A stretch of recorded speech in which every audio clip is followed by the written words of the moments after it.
موسیٰ نے کہا کہ امید ہے کہ تمہارا رب تمہارے دشمن کو ہلاک کرے اور پھر زمین میں تمہیں خلیفہ بنائے، پھر دیکھے کہ تم کیا کرتے ہو۔ آج بادشاہی فرعون کی ہے، ہو سکتا ہے اللہ اسے تباہ کر دے اور تمہیں اللہ زمین میں اقتدار دے، اس لیے کہ پھر دیکھے کہ تم اقتدار حاصل کر کے کیا کرتے ہو۔ تم بھی اسی طرح ظلم کرتے ہو یا تم صحیح معنوں میں عدل کرنے والے بنتے ہو۔ اور ہم نے آل فرعون کو قحط سالی اور پیداوار کی کمی میں مبتلا کیا تاکہ وہ نصیحت حاصل کریں۔ یہ آزمائشیں جو اللہ کی طرف سے آتی وہ شروع ہوئی، قحط پڑا، مسلسل پیداوار کی کمی ہو رہی ہے تاکہ ان کے اندر وہ نرمی پیدا ہو۔ پھر جب ان پہ ان کی خوشحالی کا دور آتا تو کہتے ہیں کہ یہ تو ہماری وجہ سے ہے، ہمارے اپنی پلانے کی وجہ سے ہے، اور جب ان پہ کوئی بدحالی آتی تو اس کو موسیٰ اور اس کے ساتھیوں کی نحوست کی وجہ قرار دیتے، فالے بد لیتے، یہ جو بدحالی آئی ہے ان کی وجہ سے، یہ منحوس ہیں، سن لو کہ ان کے فالے بد تو ان کے اللہ کے ہاں ہے، یعنی موسیٰ کی وجہ سے نہیں، یہ ان کے اپنے اعمال کا نتیجہ ہے، یہ اللہ کی طرف سے سزا مل رہی ہے، مگر ان کے اکثر جانتے نہیں ہیں۔ اور انہوں نے موسیٰ سے کہا کہ تو جو بھی نشانی ہمارے پاس لے آئے ہمیں سحر زدہ کرنے کے لیے تو ہم تجھ پہ ایمان لانے والے نہیں، جس قسم کی بھی نشانیاں لاتے رہیں تاکہ ہمیں سحر زدہ کریں، کہ وہ ہر نشانی کا جادو ہے، ہر نشانی جادو ہے، کہتے ہم پہ جادو کرنے کے لیے جو چاہے نشانی لے آئیں ہمیں مان لانے والے نہیں ہیں۔ تو پھر دیکھیں اللہ تعالیٰ نے کس طرح انہیں آزمایا، مختلف شکلوں میں عذاب بھیجے، شاید اس سے نرم ہوں، ایمان لے آئیں۔ پھر ہم نے ان پہ طوفان بھیجا، ٹڈی دل نکالے، سسریاں نکالی اور مینڈک نکالے، خون نازل کیا، یہ سب الگ الگ واضح نشانیاں تھیں، مگر انہوں نے تکبر کیا اور وہ مجرم لوگ تھے۔ تو طوفان آئے، سیلاب وغیرہ جیسے آتے، ٹڈی دل کے لشکر جو فصلیں کھا جاتے ہیں، تباہ کر دیتے ہیں، یہ بھی اللہ کی طرف سے ایک عذاب تھا۔ سسریاں جو ہر چیز کو تباہ کر رہی ہیں، جیسے آج آپ دیکھیں معمولی کوئی چیز ہوتی ہے، بعض وقت خبر آتی ہے جس طرح کو آج کی فصل تباہ ہوگی، کیا جو امریکی سونی پڑ گئی، فلاں فصل تباہ ہوگی، اب گندم میں نہیں فلاں سون رہی ہے، اس نے گندم تباہ کر دی، فلاں سون رہی ہے اس نے چاول کی فصل تباہ کر دی، تو یہ معمولی چیز ہوتی ہے۔ تو اس طرح کی چیزیں، سسریاں، سونیاں، یہ اور مینڈک، ہر طرف مینڈک ہی مینڈک، وہ لوگوں کے گھروں کے اندر وہ بات کر رہا ہے، مینڈک نے ٹانگ رہا منہ کے اندر، اس قدر، اور خون نازل کیا، پانی ہے، خون، ہر جگہ خون، یہ ساری الگ الگ نشانیاں ہیں، ایک ہی وقت میں نہیں، طوفان ہے وہ کلا، تیسری یہ آگے۔ اور جب ان پہ کوئی عذاب آتا یعنی ان میں سے، تو وہ موسیٰ سے کہتے ہیں کہ اے موسیٰ، تیرے رب کے ہاں جو مقام ہے اس کی بنیاد پہ ہمارے لیے دعا کر، اگر تو ہم سے اس عذاب کو ٹلوا دے تو ہم تجھ پہ ایمان لے آئیں گے اور تیرے ساتھ بنی اسرائیل کو بھی بھیج دیں گے۔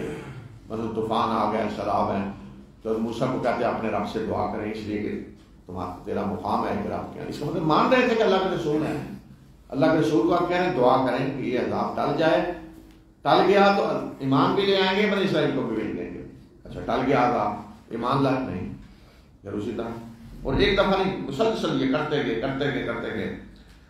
پھر جب ہم ان کے عذاب کو ٹال دیتے ایک مدت تک کے لیے جس کو بہر وہ پہنچنے والے تھے، یعنی بالآخر آنا ہی تھا، پھر جب ہم ان کے عذاب کو ٹال دیتے ایک مدت تک کے لیے جس کو بہر وہ پہنچنے والے تھے، تو وہ اپنے عہد کو توڑ دیتے، جو کہا تھا کہ ایمان لائیں گے اور بنی اسرائیل کو بھیج دیں گے، عہد توڑ دیتے، پھر واپس اسی طرح۔ بالآخر ہم نے ان سے انتقام لیا اور ہم نے انہیں سمندر میں غرق کر دیا، اس وجہ سے کہ انہوں نے ہماری آیات کو جھٹلایا اور وہ ان سے غفلت میں پڑے ہوئے تھے، ہماری آیات کے مقابلے میں غفلت میں پڑے ہوئے تھے۔ اور ہم نے اس قوم کو جسے بے بس سمجھ لیا گیا تھا، جنہیں غلام بنا کے رکھا گیا تھا، اس سرزمین کے مشرق و مغرب کا وارث بنا دیا جس کو ہم نے برکت دی، اور تیرے رب کا بہترین فیصلہ بنی اسرائیل کے حق میں پورا ہوا،